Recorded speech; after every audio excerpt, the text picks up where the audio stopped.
back with another one. Today we're going to talk about the two easiest baits to catch largemouth, spotted bass, smallmouth bass, and any of the subspecies, red eyes, all that stuff.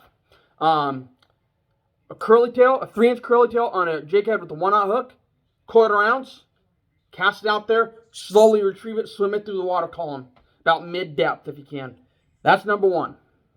It's a simple white curly tail. The curly tails I like are Mr. Twister brand. They're really good and they work fantastic. Doesn't matter if it's a small fish will eat this and a giant fish will eat this. The second is a Texas rig Senko. A weightless Texas rig Senko, right? So take a Senko, take a 4/0 hook, right there, run it through the nose, get it right to the barb, like so, pull it out, go around, pop it up over the neck there, like that, then spin the whole thing around. Twist the hook, so you're twisting the hook, like that, so now the bait sits on the top. You take that bait, you look at the worm, you see, okay, so you want it to come out right here. So you take your thumb, put it right, well, I take my thumb and put it underneath, but either way, take your thumb, the tip of your thumb is measuring where it's going to come out, and the pointer is measuring.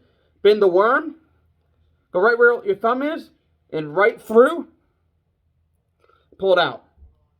And there you go, Texas rig worm. Now, the secret to this is cast it out there and let it sink. As it sinks, the ends kind of flutter real gently on these Yamamoto worms, Senkos.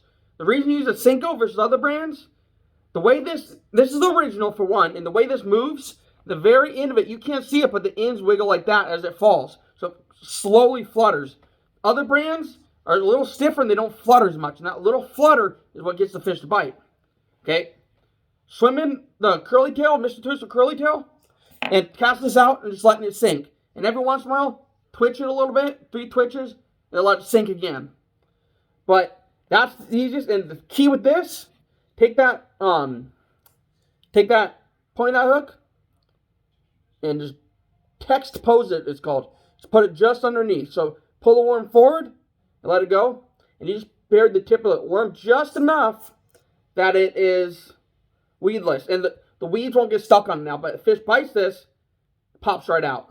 And you set the hook. So that's how I do it. Cast that out there. And you can do that over and over and over with a tip until it finally gets destroyed enough. You have to twist the worm upside down and do it again. But cast that out. Dynamite bait. Catch bass just about anywhere.